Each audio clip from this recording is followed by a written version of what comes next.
Sorry, I just said something really funny.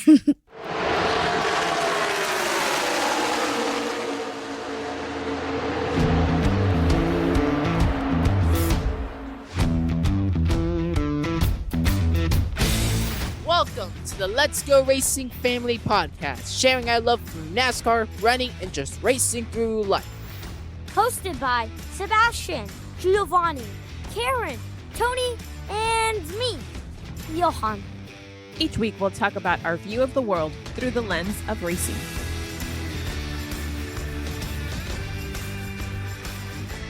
Welcome back, Let's Go Racing Family, to another episode of our podcast. This week, we're going to be recapping the Sonoma race, the All-Star Open, and the All-Star race, which had pretty similar winners. But we're also going to be talking about the next race that's coming up this weekend, which is going to be the return of Nashville, and also making our race picks. Nashville Speedway.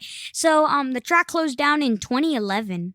And now it's reopening after 10 years. So I'm super excited to go to the Music City to watch NASCAR.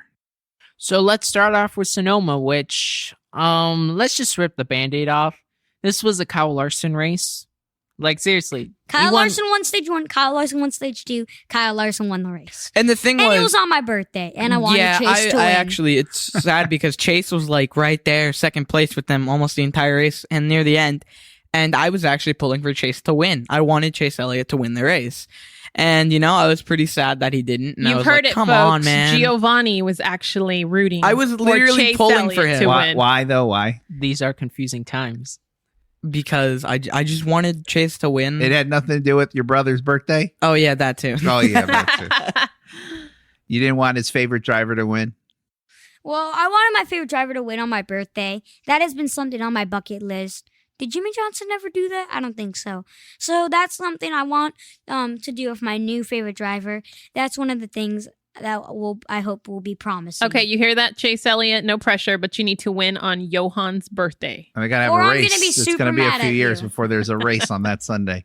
Another notable thing about Sonoma this week is that they used a different track style. Usually with Sonoma, there's two tracks, and track 1 is the one the NASCAR usually does, but track 2 is the one that I believe IndyCar and the open wheel racers do. IndyCar and that's uses the it. one that NASCAR used this week. So it was very different to see them drive. And actually, So what was the difference? So basically, in NASCAR, the one that they usually do, you go downhill into a turn that is like a small straightaway. Then you go into the turn into the S's.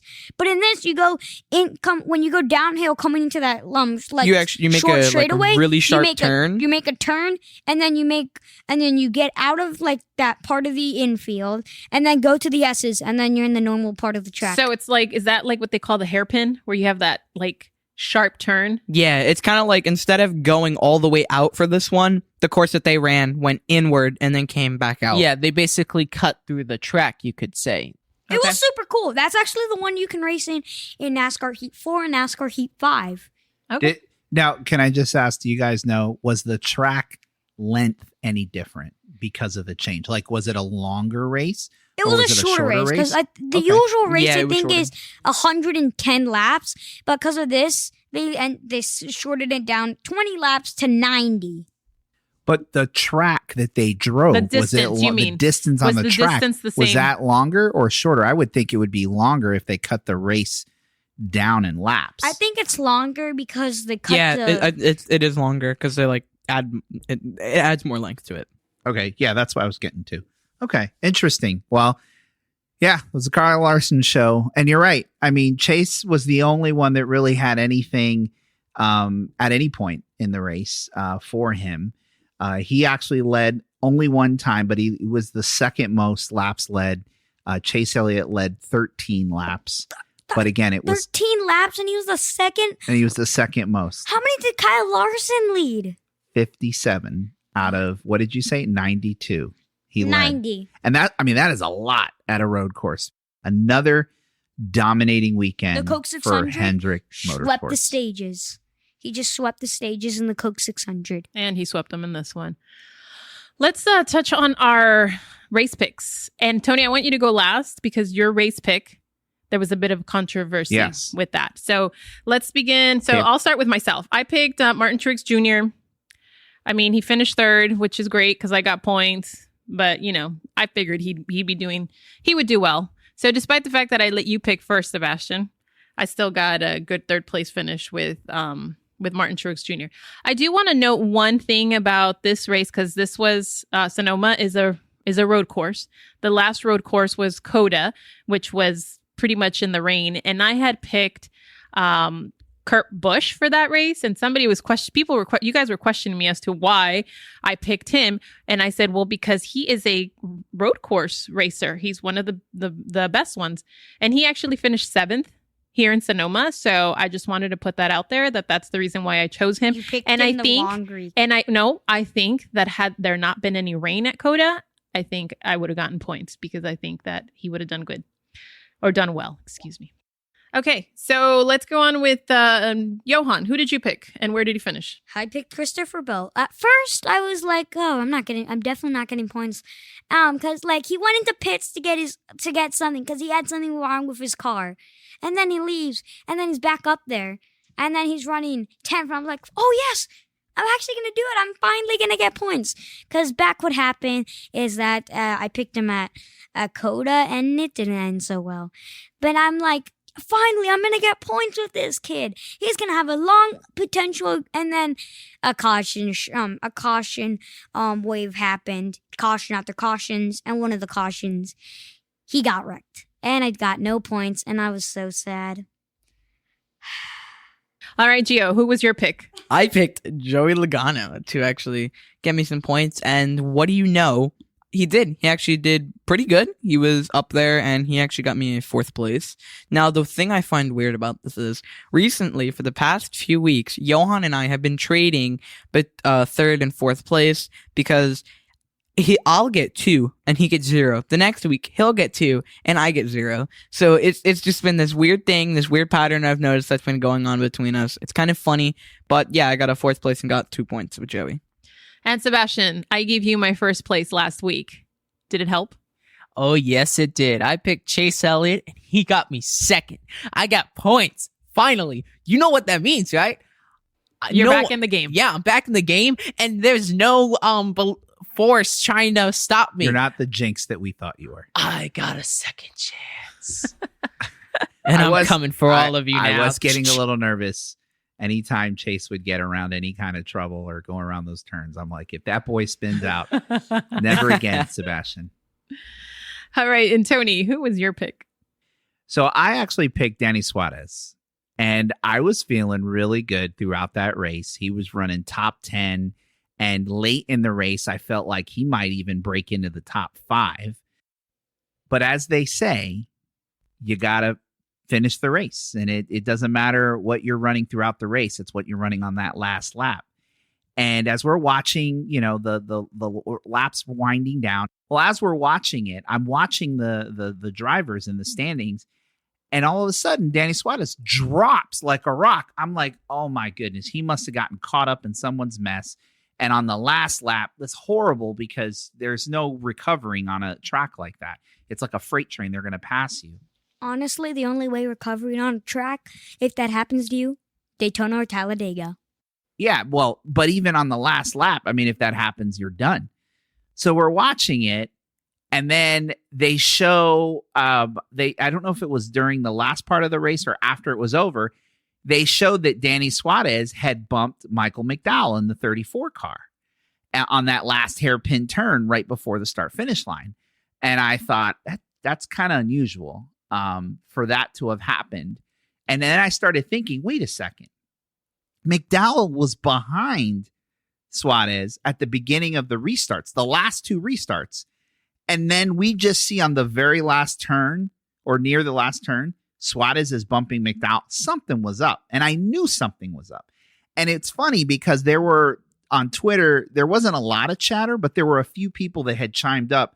Wow, that's a bad move. What, like he dumped McDowell. That's, bad. And there were people that are upset or whatever. You see all that. But I just following Danny Suarez, getting to know him as a fan, something didn't feel right. I knew something was up. Yeah, that's not something he would No. just do, like bump somebody out. But it also didn't make sense. He was in front of McDowell the entire time, the last two restarts, and then all of a sudden, he's now behind him and Right. bumping him. It didn't make sense. Well, lo and behold, out comes the video that McDowell he drove Danny Suarez off the track. He went wide, and he didn't give him any room, and he basically pushed him into the dirt. That was a low blow move. And the thing that I get frustrated about it is McDowell has been painted as this Mr. Nice Guy because everybody loves him and oh shucks kind of attitude. And, he won the Daytona 500 underdog and all this other baloney. And yet he does stuff like this. Remember, this is the same guy That wrecked Bubba Wallace who in Bristol. decided it was a good idea to turn left into Bubba Wallace in an all-star race because he got frustrated because people were passing him. I saw him purposely wreck Bubba Wallace, and then we saw the replay after people quickly jumped on the, why is Danny Suarez doing that line? And then video comes out to prove that, no, Danny Suarez was driving his race, and McDowell decides the only way I'm going to get in front of Suarez is I'm going to drive him off the track. And what's fascinating is that Suarez had to drop back. He lost several spots. And yet he's that much better of a driver. When McDowell lost his spots, he was able to spin him out. And then McDowell ended up finishing out of the top 25. And then Suarez is the one who actually got himself back up into 12th, which, you know what? It wasn't a points day for me. I don't care. I'm glad he salvaged something. And I'm also glad he stuck up for himself. Because I will tell you this, and this is a lesson for my boys that are sitting around this table, and we've talked about this. We don't ever want to bully anybody, right? We want to respect people. But we also don't ever want to be bullied. Because if you let a bully you, it's never going to end. And then everybody's going to see that, and everybody's going to take advantage. And you can say whatever you want about the Tony Stewarts of the world, the Kevin Harvicks of the world, even the Joey Logano's of the world. The one thing you can't say, they will not stand down. If somebody tries to bully, they're not going to just take it. And they get respect. And you know what about Joey Logano? The thing about Joey Logano is a lot of drivers may not like him because of the way he drives or whatnot, but they're not going to mess with him. Because if they do, they know they're going to get it returned. The same thing with Harvick, the same with Kyle Busch, the same thing with Tony Stewart when he drove. It's called respect. And Danny Suarez is building it on the track. And I'm sorry, I know McDowell is a fan favorite because of the old shucks, everybody likes him, underdog attitude. But he's proven on a couple of occasions the last 2 years, he's not all that he's cracked up to be. Hey, speaking of standing up, wasn't there an issue with McDowell coming up to Danny Suarez in an Xfinity series? Yeah, and was trying to get all up in his face. And he tried to get up all in his face with his helmet on. Oh, and Suarez went to talk to him. That and then happened in the Cup Series. No, was it the Cup Series? Yeah, it was qualifying, and this was in 2019. Suarez was mad because Suarez did something when they were qualifying. So wait, Suarez was mad or McDowell was mad? Suarez was mad because McDowell messed him up on his qualifying lap, and then he just went to talk to him and shove him a bit. And then McDowell overreacted and attacked him. And what did Suarez do? Tossed him to the ground. Exactly. Suarez just shoved him a bit, and then McDowell attacked him. And I don't even think Suarez shoved him. So look, I'm not advocating for fighting. I tell you boys, it's better to walk away and just let it go than to fight. But at the same time, if somebody is going to get in your face and disrespect you, time and time again, you got to stand up for yourself. Because if you don't, they're never going to respect you. And again, all those drivers are named, and there's plenty of drivers. I think pretty much if you're going to be successful in NASCAR, you need to be able to stand up for yourself. Because if not, they're going to keep bumping you, and they're going to keep pushing you out of the way. And you need to be aggressive right back. And I applaud Suarez for not taking that. And I'm so grateful that Bowman had a camera on his car, because it was Bowman's camera that showed exactly what happened. Because if not, the NASCAR media had already jumped to the gun of, oh, look at Suarez dumping McDowell. And I'm a fan just sitting at home. We're not at the race that weekend watching it. And I'm even thinking, this doesn't make sense. just not even thinking that McDowell had wrecked him. It just didn't make sense that he had dropped back behind these drivers. Bottom line is, Suarez nearly got wrecked. Dump McDowell, return the favor. Just a reminder, don't mess with me or you're going to get messed with. And that's part of NASCAR. And the lesson is... Rubbin's racing. We're going to have respect for you, but you're going to have respect for me. And that's the thing that Kyle Busch has said, Kevin Harvick has said. I heard it time and time again. I'm going to race you as hard as you race me. So, Johan, before we move on to the next race, who were the top 5 finishers at Sonoma? In 5th, it was Kyle Busch. In 4th, it was Joe Logano. In 3rd, it was Martin Truex Jr. In 2nd, it was Chase Elliott. And in 1st was Kyle Larson. One thing, I felt bad for Kyle Larson at first with all these seconds, but now I'm just getting tired of him the winning. Like, can you just go back to getting seconds? So this was race number 3. The 3rd win for Kyle Larson of the season. And the way he's going, I just don't think it's going to be the last one that he wins this year. And with that, let's move on to the All-Star race and the All-Star Open.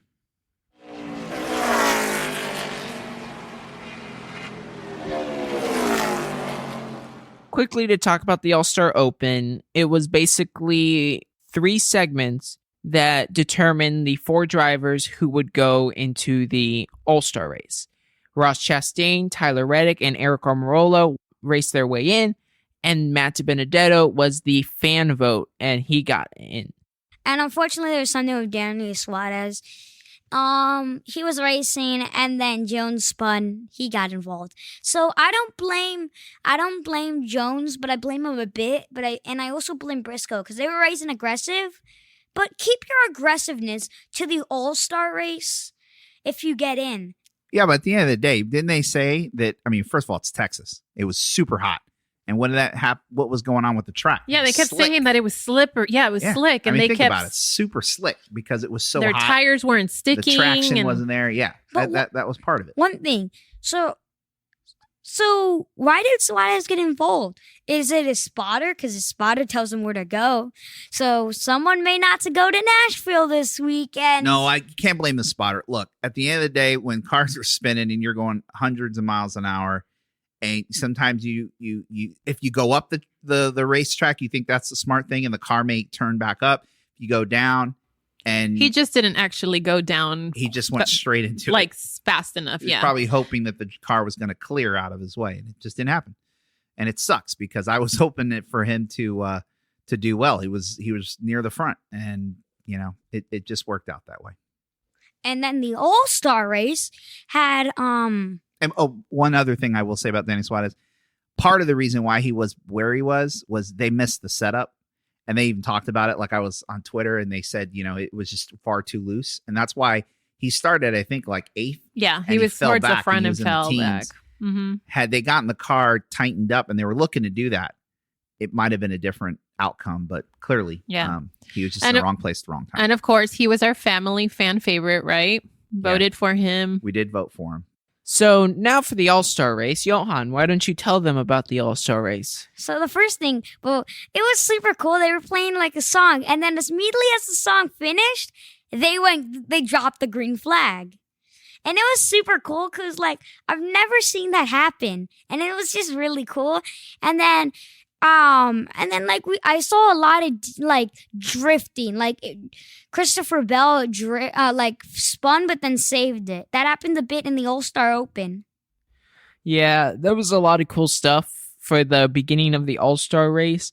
Like, they had the drivers come out through a Old West door to like the saloon or bar, and then they also had this where they edited NASCAR interviews to have them sing All Star by Smash Mouth. Yeah, that was pretty cool too. That was how they sick. Took clips and just put them together. And I actually tried searching it up on YouTube, couldn't find it. But like the Sonoma race, it was Kyle Larson who ended up taking home the victory. So we didn't do race picks because it's the All-Star. It's not a points race. But we did at the beginning of the race talk about who we thought was going to win. And I said Larson was going to win this race. it was going to be between Larson and Chase. I mean, they were like all year they've been really the top cars. And I don't know why I was talking to you guys about this. I, for some reason, thought this was going to be a road course too. I guess we got so many road courses. I thought, oh, they're doing a road course at Texas, but it was, the traditional Oval. 1.5 mile tri-oval. And, really no one's been better. No organization has been better than Hendrick. They're on a hot streak. And so it's not surprising that a Hendrick car ended up taking home the victory. It was just a matter of which one. And it looked like Kyle just had too much for everybody. And there wasn't any, it didn't matter how many inverting situations were going to happen. Kyle Larson was going to find his way back up to the front. What you said about the inverting Kyle Larson, he didn't really dominate this race as much as he did with Sonoma. The inverts dropped him back, and he had to work his way up. So it was actually a fun all-star race, because we didn't just see Kyle Larson win, or Kyle Larson won the stage, Kyle Larson won the stage, Kyle Larson won the stage, Kyle Larson won the race. That's true. The inversions did help to kind of flip people or drivers around, but and there were how many inversions? 4, right? What if they did inversions usually, so like the scrubs get into the front? Well, that's the point, right? If you're in last place, I mean, that's how at one point in time you had Almirola he was leading the race because he's running last, and then they did the inversion, and then all of a sudden he was taking the green flag, leading the race. Actually, he never led a full lap, but he was in first place because of the inversions. So I think, Johan, you might have touched on this earlier with the performance of Sammy Hagar, where he performed the song "I Can't Drive 55." And I thought that was really cool because it literally led right to the start of the All-Star race. And that's how they took the green flag. That is actually one of the coolest entertainment features that NASCAR has ever done. And I really hope they do it again. If anything, keep it as a NASCAR tradition or do it at another significant race. But I thought that was really, really cool. What about the Daytona 500 or the championship race? Maybe that would be cool too. Any of the crown jewels. Any of the crown Dude, jewels. I just they thought it was still ran super the cool championship to at have a Miami. guy rocking out on his electric guitar as these guys are coming down. I mean, honestly, the race to do it would have been Nashville. That's coming up because of its being known as the music city. But anyway, I thought that was super cool. And little trivia: that song "I Can't Drive 55." What movie was that from? Remember, I was asking you guys. Back to the Future, Back Part to the Future, 2. Part 2. Yes, nobody knew. I thought you guys were going to get it easy. I knew the song because I heard it once because I went to my friend's house and he played the song. I heard it once. Well, I thought it was super cool. And I hope NASCAR does something like that again. Imagine if they still did the championship at Homestead. Pitbull literally singing one of his songs right before the green flag. That would be so cool. That would be super cool. All right, with that, Sebastian, where are we going next week? We are going to the Nashville Superspeedway, a track from the NASCAR Xfinity Series past and one that has never been driven on in the Cup Series. It was actually closed back in 2011 and is now reopening for 2021, where the Cup Series will do their first race. 10 years ago. Yeah, and it's crazy, 10 years ago. Yeah, this race is actually going to be the debut race of the reopening of the Nashville Superspeedway. And the best part of this race is that we are going to literally be at the track. And he said we are going to be at when we're going to Nashville, we are actually going to the race. It's going to be fun. Literally going to the race. We First are race of literally 2021. going, and we're also going to be bringing some close friends with us. Yeah, it'll be the first time they've ever gone to a NASCAR event, and we're going to take them to their hometown track to watch some NASCAR. And so we're super excited about this. This is our first race of the year, of the season. Normally, we go to Daytona during Speed Weeks and either see one of the qualifying races or the 500, but we hadn't done that this year. And so this is our first race of the year in this new post-COVID world that we're in. And one of the best parts is that we're in a time now that a lot of folks have been vaccinated.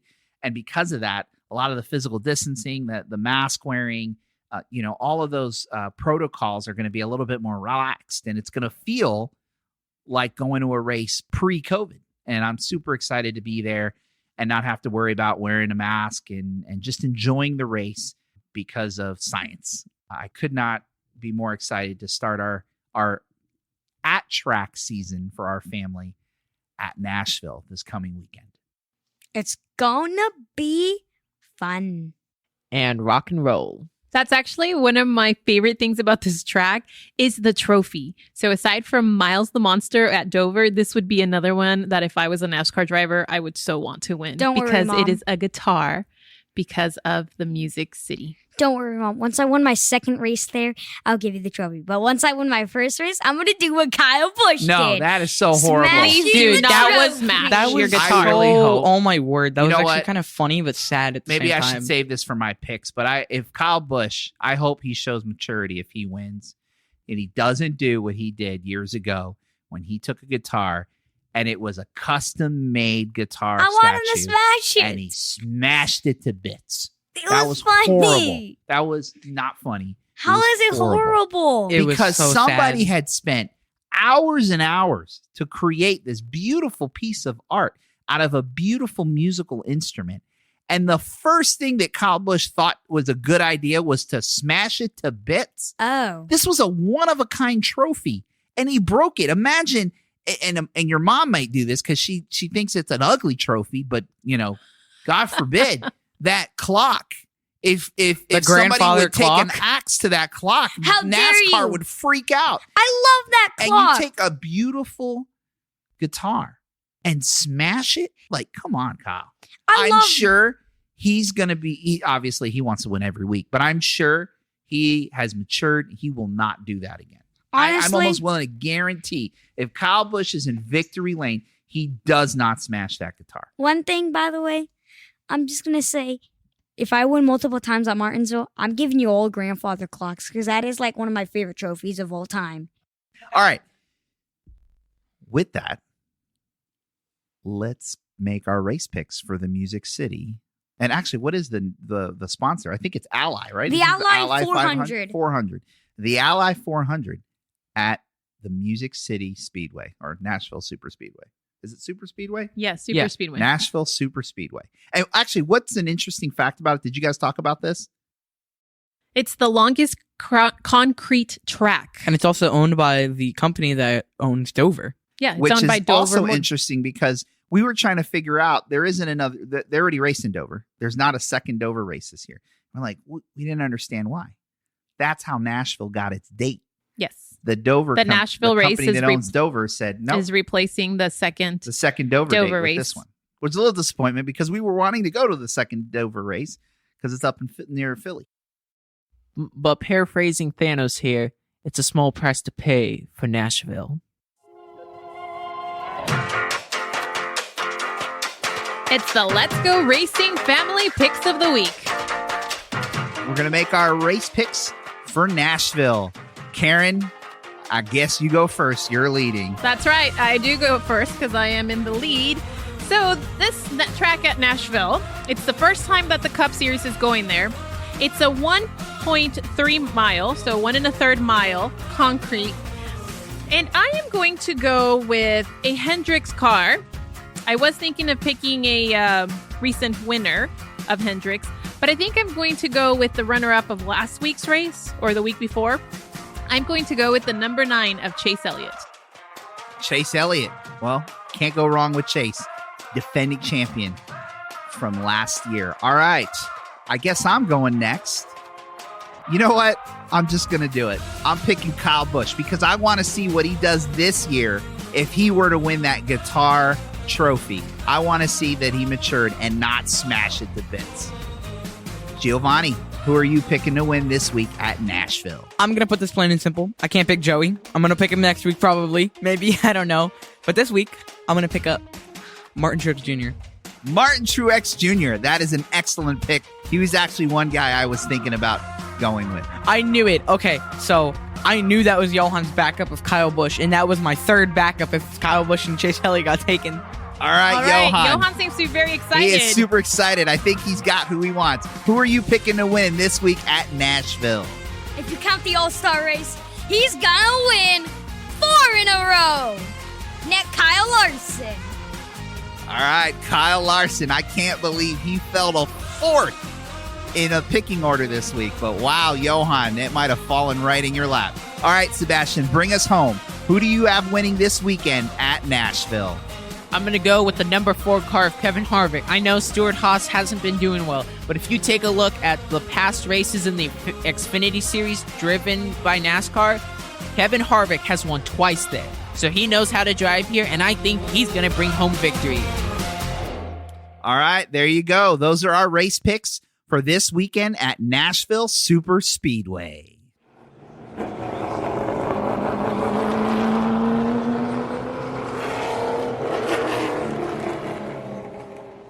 All right, so those are our race picks. This weekend, again, will be an exciting track and race for us to visit.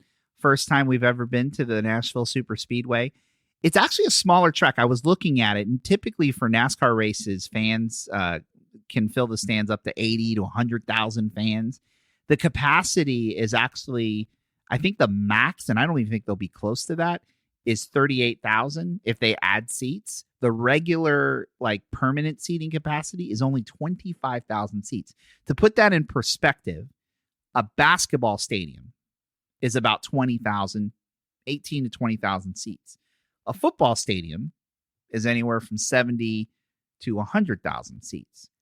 So this is like, normally you get at least a football stadium size crowd, usually a little bit bigger than that every week at NASCAR. This is a basketball stadium size crowd, so a lot smaller.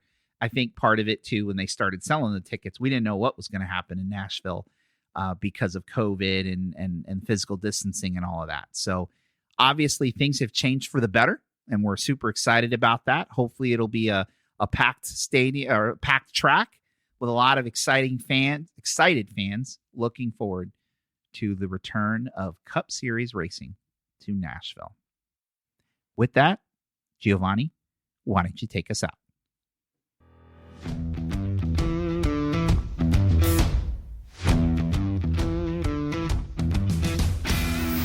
That's going to wrap up this week's episode. Thank you so much for listening on in. Please consider subscribing, checking all of our socials and following them, and download all of our podcast episodes. Let's Go Racing Family, out.